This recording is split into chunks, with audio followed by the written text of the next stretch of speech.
Hi అండి అందరికీ welcome to Ammu kitchen world. అందరూ ఎలా ఉన్నారండి? నేనైతే చాలా బాగున్నానండి. మీరందరూ కూడా బాగుండాలని ఆ భగవంతుని నేను మనస్ఫూర్తిగా కోరుకుంటున్నానండి. ఈరోజు మన వ్యూయర్స్ కోసం నేను పెసర్లతో పెసరవడలు చేద్దామని చెప్పేసి ఇలా మీ ముందుకు వచ్చానండి. ఈ పెసరవడలు ఏ విధంగా చేసుకోవాలి, అలాగే దీనికి కావాల్సిన ఇంగ్రీడియంట్స్ ఏంటో నేను మీకు ఈ వీడియోలో క్లియర్ కట్గా చూపిస్తానండి. స్నాక్స్ తినాలనిపించినప్పుడు వీటిని మనం చేసుకొని తినొచ్చండి. చాలా అంటే చాలా టేస్టీగా ఉంటాయి. పిల్లలు కూడా వీటిని చాలా ఇష్టంగా తింటారండి. మరెందుకంటే ఆలస్యం, వీడియోలోకి వెళ్ళిపోదాము. వీటికి కావాల్సిన ఇంగ్రీడియంట్స్ నీట్గా క్లీన్ చేసుకొని 6 లేదా 7 గంటల పాటు వాటర్ వేసి ఈ పెసర్లను ఈ విధంగా నానబెట్టుకోవాలండి. దాని తర్వాత ఉల్లిపాయలను ఈ చిన్న పీసెస్ లాగా కట్ చేసుకోవాలండి. అలాగే పచ్చిమిరపకాయలను కూడా ఇంతే షార్ప్గా కట్ చేసుకొని పక్కన పెట్టుకోవాలి. అలాగే కొద్దిగా కరివేపాకును కూడా ఈ విధంగా కట్ చేసుకోవాలండి. అదేవిధంగా కొత్తిమీరను కూడా తీసుకోవాలి. రుచికి సరిపడినంత సాల్ట్ను కూడా తీసుకోవాలండి. కొద్దిగా జీలకర్రను కూడా తీసుకోవాలి. పచ్చిమిరపకాయలు ఒకవేళ సరిపోకపోతే కొద్దిగా కారం కూడా యాడ్ చేసుకోవచ్చండి. చిన్న అల్లం ముక్కని ఈ విధంగా కట్ చేసుకొని పక్కన పెట్టుకోవాలి. ఇప్పుడు మిక్సీ జార్లోకి మనము ముందుగా నానబెట్టుకున్న పెసలు అనేవి కొద్దిగా కూడా వాటర్ లేకుండా వడపెట్టుకొని ఈ విధంగా వేసుకోవాలండి. దీనిలోకి మనము ముందుగానే కట్ చేసి పెట్టుకున్న అల్లం ముక్కలను కూడా యాడ్ చేసుకొని మిక్సీ చేసుకోవాలండి. చూసారు కదా, బ్యాటర్ అనేది ఈ విధంగా ఉండాలి. దీనిలోకి మనము చిన్నగా కట్ చేసి పెట్టుకున్న ఉల్లిపాయ ముక్కలను కూడా వేసుకోవాలండి. అలాగే పచ్చిమిర్చి ముక్కలను కూడా వేసేసుకోవాలి. దీనిలోకి మనము సన్నగా కట్ చేసి పెట్టుకున్న కరివేపాకుని అదేవిధంగా కొత్తిమీరను కూడా వేసేసుకోవాలండి. కొత్తిమీరను కూడా వేసేసిన తర్వాత జీలకర్రను కూడా యాడ్ చేసేసుకోవాలండి.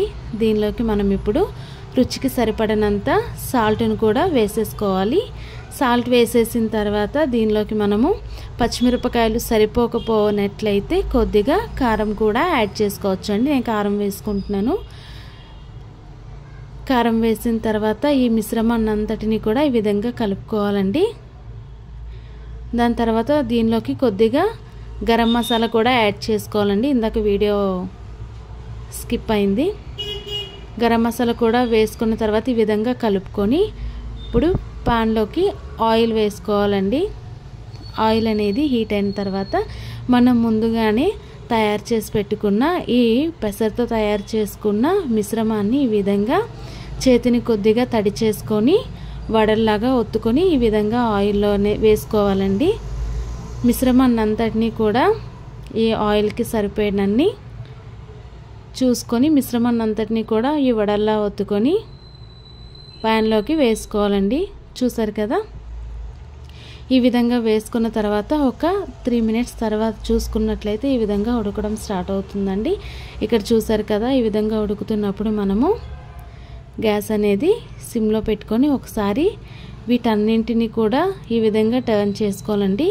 రెండో వైపు కూడా ఉడికించుకోవాలి కాబట్టి గ్యాస్ అనేది సిమ్లోనే ఉండాలండి. హైలో పెట్టుకున్నట్లయితే పైన మాడిపోయి మధ్యలో మిశ్రమం అనేది ఉడకదు. కాబట్టి సిమ్లోనే పెట్టుకొని ఉడికించుకోవాలండి. చూసారు కదా, ఈ విధంగా బ్రౌన్ కలర్ వచ్చే వరకు కూడా వీటిని వేయించుకోవాలండి.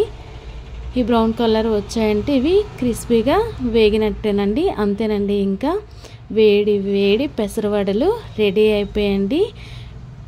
ఈ స్నాక్ మనము చాలా ఈజీగా ఇంట్లోనే ప్రిపేర్ చేసుకోవచ్చు అండి. చూసారు కదా, చాలా అంటే చాలా సింపుల్గా చాలా తక్కువ టైంలో క్రిస్పీ అండ్ క్రంచీ వడలు ఈ విధంగా మనము ఇంట్లోనే తయారు చేసుకోవచ్చు అండి. ఈ వీడియో కనుక మీకు నచ్చినట్లయితే లైక్ చేయండి, షేర్ చేయండి, సబ్స్క్రైబ్ చేసుకోండి. అదేవిధంగా మీకు ఇంకేదైనా రెసిపీ తయారీ విధానం కావాలనుకున్నట్లయితే కామెంట్ సెక్షన్లో కామెంట్ చేయండి. చూసారు కదా, చాలా అంటే చాలా సింపుల్గా ఇంట్లోనే మనము పెసరవడలు అనేవి రెడీ చేసేసుకున్నామండి. మీరు కూడా అలా ట్రై చేసి ఎలా వచ్చిందో కామెంట్ సెక్షన్లో కామెంట్ చేయండి.